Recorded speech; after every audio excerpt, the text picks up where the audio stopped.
Ladies, gentlemen, and wanderers of all ages, there is quite a lot going on in the PTR for Diablo 4 right now, and one of the more major things that you may be wondering about within this is, well, one of the more important factors of the game as a whole. What is happening with the classes? Each and every one has gained a number of things from the new systems, as well as just some new equipment in general to augment them too. So let's go through each one and talk about the cool new things that they can do now. And look, I know a lot of people seem to have an inherently negative view the second anyone says anything positive about Diablo 4, but as someone who is genuinely engaged with this system, and as someone who has played quite a lot of hours within various ARPGs, including this one, over the years, I can recognize that this system feels good. It feels ridiculously better than the old one did, and don't get me wrong, it's also far from perfect, but it is now an actually good system worth talking about and engaging with. So let's talk about what these changes are actually going to represent for classes outside of just literal statistical damage or defense numbers going up for the ones that are sort of like that. Before breaking into each class individually though, I do also want to note a couple of things for all classes. First, that there are a lot of tempering manuals that people have just not even seen yet. There is a screen in the Codex of Power that lets you actually look at the ones that you don't even have, and there are actually a ridiculous number of these. Today I will be specifically mentioning the more unique ones from this list, but know that every class has defensive manuals that can give 5 to 10 bonus ranks of even a singular passive of your choice if you really want to build in that kind of way. Every class does get class-specific mobility skill cooldown reduction type stuff in here too, and as a whole this system just incentivizes building your character around the most interesting piece of gear that drops for you or happens to roll well while you're actually upgrading it, at least in my personal opinion. For example, any class can have cooldown reduction roll as an affix on gear. Any class can have this roll as a greater affix, which would make it 150% of a maximum roll of cooldown reduction. Any class through RNG can also roll the masterworks, all being on that affix too. All of this is multiplicative with each other, which with some calculator work means that if you can manage that sheer crazy level of RNG, what you would get for it is that singular affix being at around 450% of its normal maximum roll potency. A 10% cooldown reduction roll could instead become cooldown reduction that we could never have achieved before these changes, and even the craziest off-meta thing is broken if you happen to get the right random rolls on a piece of gear as it drops and as you upgrade it. If you can reach 50%, 60% cooldown reduction or even higher than that, then builds that you could never have imagined before would suddenly become viable in an instant, and that's very important to consider before I even get into the class-specific nitty-gritty of it, and that concept is why I really do like this system. I definitely think the execution could use a little bit more polish, but the concept itself I really do think is ideal for the game that Diablo 4 is, or at least wants to be. Starting off with Barbarian then, obviously Dust Devils are the talk of the town right now, and rightfully so. They're extremely fun to play around as a Barbarian, and they clearly are going to get tuned down before going live because they're a little bit strong, but that's not really what I want to talk about here today. The main thing is actually honestly the tempering system. This is the new mechanic that allows you to add up to 2 affixes to every single piece of equipment in your set, and while a lot of them are more standard affixes that were more common in the game on pieces of gear before, things like damage under certain situations, defenses of more specific types, but there are also some more unique class-specific ones that actually have a greater effect on your gameplay than just stats. So let's talk about what each of these are and how they will affect Barbarian. For the weapon tempering category, these are affixes that can only be placed on weapons, but keep in mind, especially for Barbarian, that Barb has 4 weapon slots, and that 2-handed weapons get double the bonus listed on the tempering manuals here. We have the berserking augments, which are up to 22.5% double swing size with the legendary rarity manual, the same for whirlwind size, up to 42.5% frenzy duration, meaning the uptime on the buff that you get from using frenzy, and up to 45% berserking duration. Sounds a little bit quaint, right? Well, let's just go into why Barb specifically gets particularly silly with these base numbers. Let's say you want to go all out on whirlwind size, for example. 22.5% increase from each one-handed weapon, that is 45% larger. 2-handed weapons get double bonus, so add on 45% for each of those, now a total of 135% bonus whirlwind size. That puts you at over double the base radius, but then we have the further RNG mechanics on top of that. For example, masterworking does affect the tempered affixes, so you stand to gain a ton more on each weapon through the masterworking process, at minimum 9 separate 5% gain tiers, all multiplicative with each other. At maximum, you could also get the 3 different 25% bonus boosts on every single one on specifically that affix, so in an absolutely insanely ideal world, if you wanted to only get whirlwind size to maximum, with all these bonuses being multiplicative with each other, your total bonus size to whirlwind potential is somewhere between 300-400%, depending on how the calculations actually work precisely within them.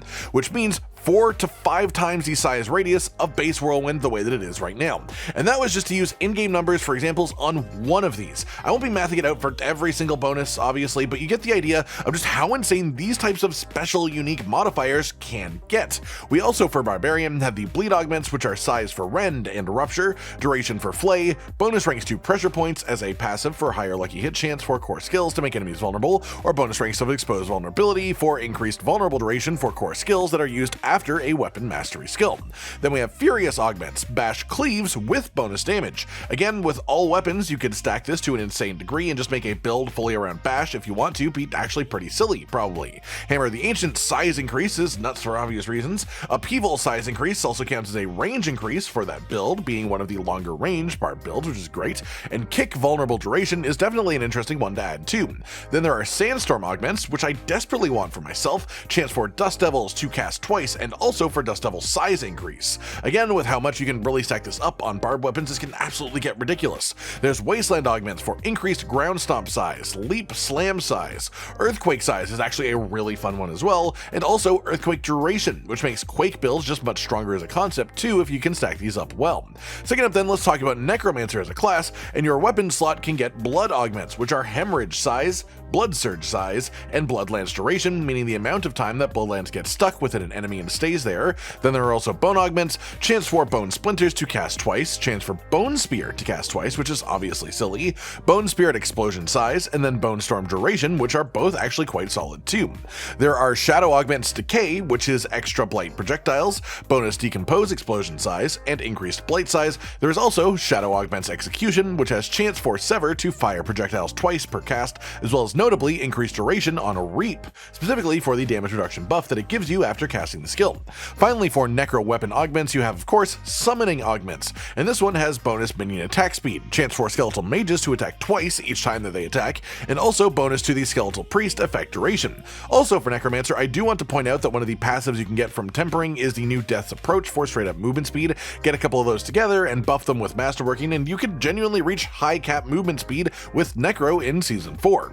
Third up then, we have the Sorcerer, and a really fun one that isn't even class specific here is Elemental Surge. This gives you 40% lucky hit chance with any attack to apply elemental damage, and the obvious use of this for Sorcerer is easy ways to apply things like shadow or poison damage for further Tel Rasha bonuses, which is just significant bonus multiplicative damage. But wait until you see what these slots are going to be competing against though, because we've got Frost augments for chance for Frostbolt, Frozen Orb, and Ice Shard to fire a bonus projectile. The final option here is Blizzard size increase, which is also quite cool in itself. Frozen Orb I especially want to highlight here because of the new Frozen Orb unique, so this is just a really cool synergy building addition. Then we have Pyromancy augments, chance for Firebolt and Fireballs to fire twice on cast, and then size bonuses for Incinerate, Meteor, and Firewall, which is quite a lot of potential customization to fire-based builds. Then we have Shock augments, which is a chance for bonus projectiles when you cast Spark, Chained Lightning, Charged Bolts, and possibly most interestingly, Ball Lightning. And then there is also bonus Nova size for your teleport too. I would say generally bonus projectiles is less build defining than skill size, but bonus projectiles can definitely make lesser builds overtake their old station and become quite strong if you happen to get good rolls on them. So I am all for the concept of just adding tons of potential power to all sides of Sorcerer really. Then for today, let's talk about the Rogue.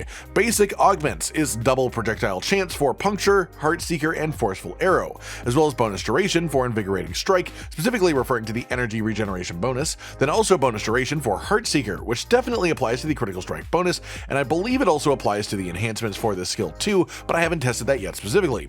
Then we have core augments for Rogue, an interesting one being return speed for Twisting Blades for sure, especially as you could stack that to probably have it be near instant if you really want it to. Then there's chance for double projectiles on Barrage, Rapid Fire, and also Penetrating Shot, and then bonus size for Flurry, which could actually make Flurry pretty nasty if you could make this large enough. Then the final Rogue specific weapon tempering manual that we currently have is Trap augments, which has reduced arm time for traps, which again could get pretty interesting if stacked. You also have both Caltrop size and duration as options, and then increased poison trap duration too, which I think is probably the highest potential of these aside from maybe some arm time reduction, just because of the ability to stack poison traps on top of each other, really making that have some seriously high ceiling. That said, Rogue has also a particularly interesting resource augment here, being Imbuement Abundance. This makes imbuements affect more casts than they normally would. These are resource slots, so you can have up to 3 of these if you want to, and if you roll high on the same same imbuement on every piece that you can, this could give you up to 8 casts each time that you press imbuement that will be affected.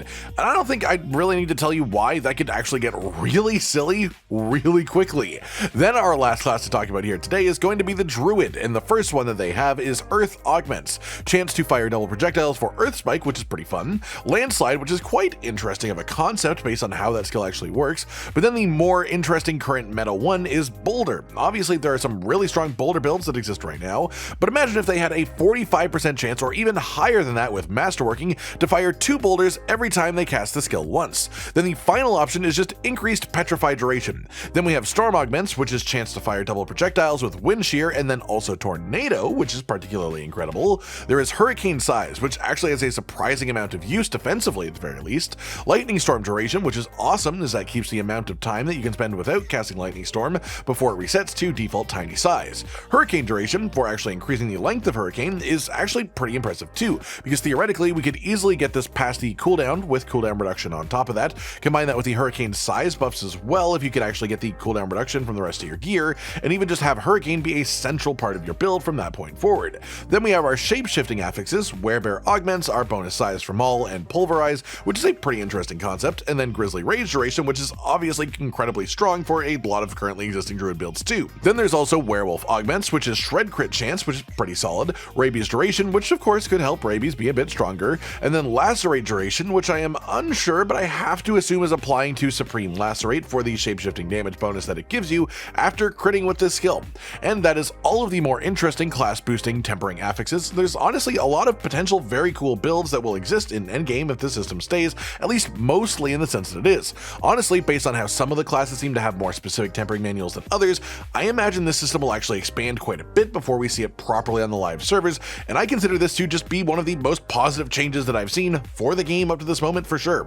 On that note, one final thing to mention is that of the general itemization changes, there is also a new affix that I've seen drop on gloves that is just pure lucky hit chance to make enemies vulnerable. This means any high attack speed build at least will be able to just not worry about working vulnerable application of their skills themselves, instead of just having it as an affix and then forgetting about it while it does its job passively. The point of all that being, hey, just look at all this. This isn't the full system yet, this isn't full numbers or final numbers by any means, but these are a bunch of things that the developers are putting into the game, a bunch of the ways that the developers are changing the way that we will actually be able to build our characters, getting us to test it and give feedback on it. And my personal feedback from this system so far is, honestly, it's just really fun. It makes the game feel better. It makes the builds feel just a bit more personal and interesting too. It makes a lot of the weaker previous builds actually capable of being a lot stronger, but it also makes some of the top builds capable of just being absolutely bonkers, but requiring a lot of grind and RNG to actually get there to begin with.